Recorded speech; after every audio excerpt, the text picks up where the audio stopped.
Nous sommes réunis ici au siège du Conseil de la région de l'Oriental à Oujda pour un séminaire d'information sur les outils des neurosciences et du comportement avec la présence de l'Institut de neurocognitive et de comportement de Casablanca qui nous fait l'honneur de partager ici dans le cadre du programme coaching territorial cet outil innovant des comportements humains et de la gestion de notre fonctionnement du cerveau et de nos comportements humains. Voilà, c'est un partage en direction de la société civile, des acteurs, ouvert au grand public. Et nous sommes nombreux ce matin dans la salle pour partager cette innovation et cette expérience. Nous sommes aujourd'hui devant le conseil régional. Ce conseil régional mise beaucoup sur les investissements, mise beaucoup sur le développement du monde rural, mais mise surtout sur la valeur immatérielle de l'homme. Nous exploitons, nous comptons beaucoup sur ce programme déjà de coaching territorial pour nous former les hommes qu'il faut.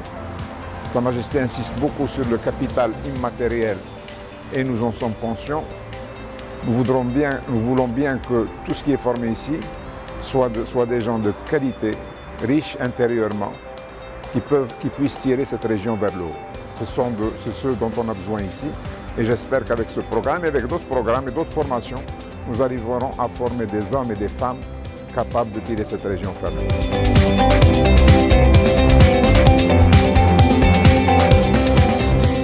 Stéphane Etchir de l'Institut of Neurocognitivism Maroc. Aujourd'hui, je suis fier et content d'avoir participé à cette aventure qui est le coaching territorial par une formation, mais notamment une conférence. Pourquoi le coaching territorial? Et autrement dit, comment valoriser ce capital immatériel qui est l'humain? Comment le valoriser si on ne comprend pas comment il fonctionne? Justement, c'est l'apport qu'apportent les neurosciences à ce programme innovant qui est le coaching territorial. Qu'est-ce qui fait qu'une personne est motivée à aller dans l'action et d'autres pas? Qu'est-ce qui fait que certaines personnes avancent et d'autres n'ont pas envie de bouger? Qu'est-ce qui fait que certaines personnes gèrent les situations difficiles et complexes, les défis qu'ils ont, et d'autres qui sont immobiles? Qu'est-ce qui fait qu'on gère mieux notre stress et d'autres pas? Là, on va parler de l'individualité de l'individu, on va parler de son fonctionnement, le fonctionnement du cerveau, de notre mode de pensée et comment agir sur nos comportements et nos prises de décision. We are gathered here today in the European Council region, Oujda, for a summary about the neuroscience and the human behavior. The Coaching Territorial Program is honored to have the Neurocognitive and Behavior Tool Institution of Casablanca. أنا الآن في مجلس الجهة الشرقية وحضرت واحد اليوم مفتوح من تأطير الأستاذ والمؤطر مصطفى نايت الشيخ.